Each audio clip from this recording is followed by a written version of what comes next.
Of course, yeah, no, quite happily. I was a witness to the IPCC, which stands for the Independent Police Complaints Commission. There was a middle-aged man, his name is Ian Tomlinson, who the whole world saw the police kill him. They killed him. I had the chance to speak to him twice in the minutes before he was killed. I unfortunately did not have my camera with me, but I had my megaphone. And Ian Tomlinson was there, just like the rest of us, to express his disgust at the machine-like globalization we're all being subjected to. And also, he was there to express his disgust at how the police actually create riots. If the police weren't dressed like RoboCop thugs, I don't think the crowd would have been so, angry about it. But the mainstream media, because the mainstream media isn't interested in the truth, the mainstream media is interested in selling newspapers, which is good because they're corporations, that's what they do.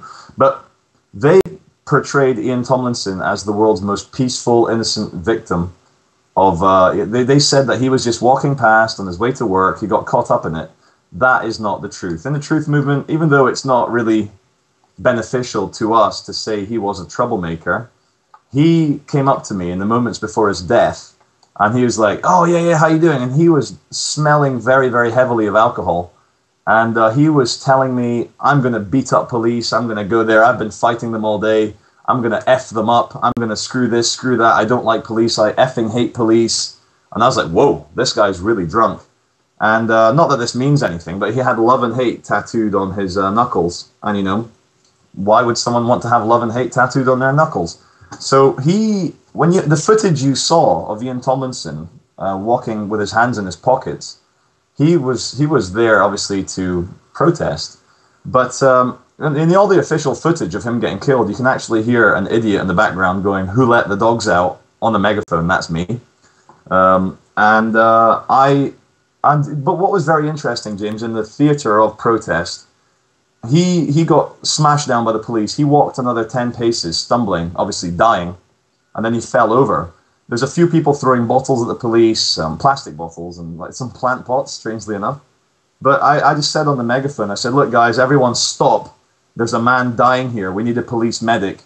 And all of a sudden, everyone kind of snapped out of it. Whoa, we're all human beings again.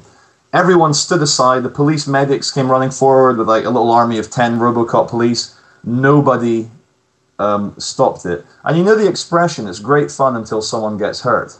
I saw the British politeness suddenly, instantly appear. And it was thousands of people rioting.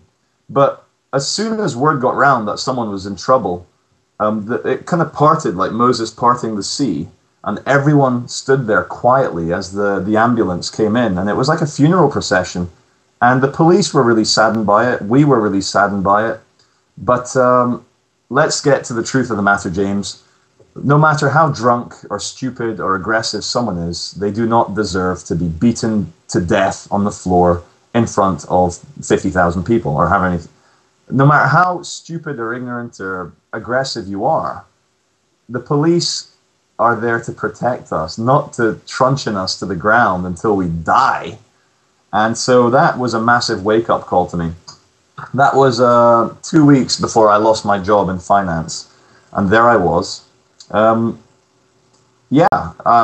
so 2 weeks after that, the veil was truly lifted for me. And I began to understand a bit more about globalization, about who the police actually are. And I'll give you an example, James, of how I saw with my own eyes how the police are there to control the peasants and not the elites. I was at a film premiere in London with my friend Danny, making fun of the idea of celebrity. And I watched a whole bunch of Hollywood A-list celebrities get sniffer dog. They were searched. Everyone had to go through this police tent. And the British police are really, they're good at their jobs, about searching and sniffer dogging everyone. I saw Sigourney Weaver get sniffer dogged. I saw a lot of people, very famous people, get sniffer dogged. But all of a sudden, the police radios, everyone was like, "Brr, brr, brr."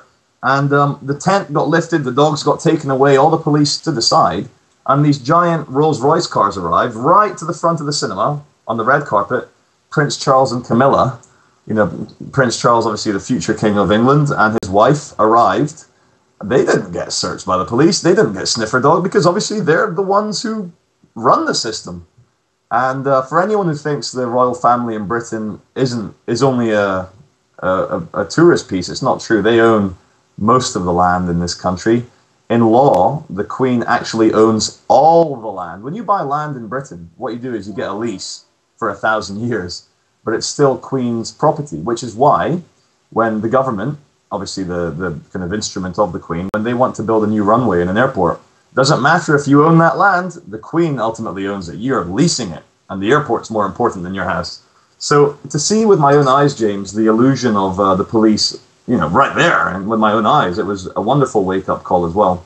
Because if we did live in a democratic, fair world, they would at least sniffer dog the prince just to show other people that, at least we do the same to everyone, but they didn't. So, but we all know that this is all preaching to the converted. Well, that's true. Certainly we do know that we don't need to see something like that, but it is a good little reminder just to show, what side the bread is buttered on and where the power really resides. But the power, I mean, in the temporal sense, but not in the real sense of real people standing up and acting as free human beings, which is the real power of humanity, which I guess we're all attempting to harness, and certainly I hope that G20 in Toronto will be a chance for you to do that. So I guess just wrapping up this conversation, is there any message that you'd like to get across to the people listening right now, or anything you'd like to say that you haven't had a chance to talk about yet? Yes. For me, you don't need to be any form of spiritual, divine person. You just need to be a human being and react as a human being should act. When you see someone on the street getting attacked, like say a girl getting attacked by a drunken man, for an example, please don't fall into the kind of new age idea that, oh, well, it's all illusion, I don't need to help.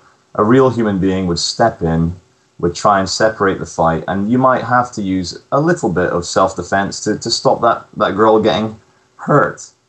In order to remain human, James, we have to sometimes take sides. And we know taking sides isn't ideal, but in the immediate time of when you see terrible things happening, you have to help. That's the meaning of life, is helping people who need help, because we're all part of the one planet. And one thing I speak from personal experience, James, is that in the last 13 months, the good things you put out there into the cosmos, into the matrix, they come back to you. They do.